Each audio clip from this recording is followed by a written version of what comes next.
I was interviewed on my return from our response to the Australian Task Force response to the Japanese tsunami and earthquake, and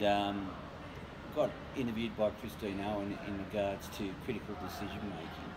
and the decisions that we had to make over in Japan. And there were numerous good decisions, poor decisions that we made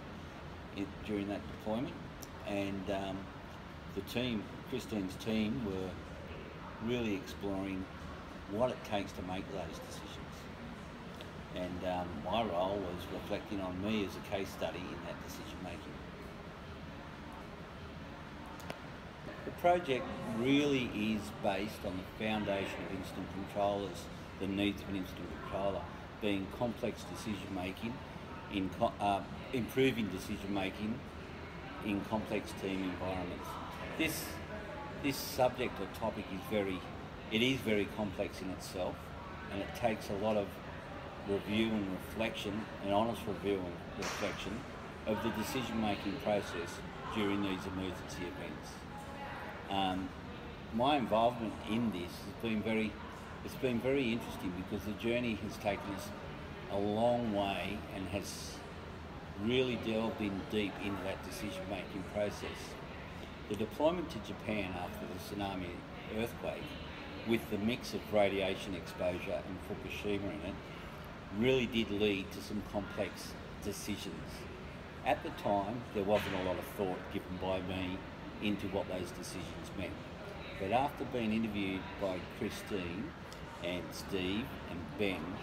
and the many presentations we've done on that since, it really has given me an insight and also assisted us in developing our incident controllers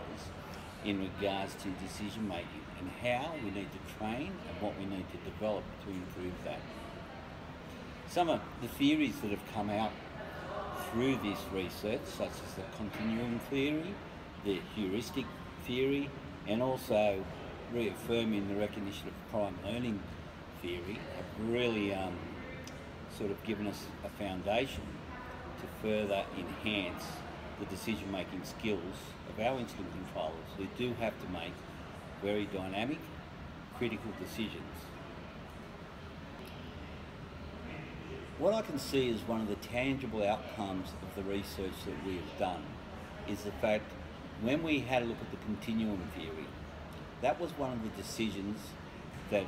I can really reflect on and stands very firm in my mind, and that was the decision to stay at Japan even though many other teams were leaving, including embassy staff, due to the risk of radiation. And the continuum theory tells us that yes, initially you make a decision on gut feel or your recognition of prime decision making and your expertise, but then you go through that period and you risk assess that decision through reaching back to a network of experts, and that decision takes a bit more time to make, but actually outlined clearly to me how I made that decision and the benefit of making that decision and how I can learn and teach that process to other up and coming commanders.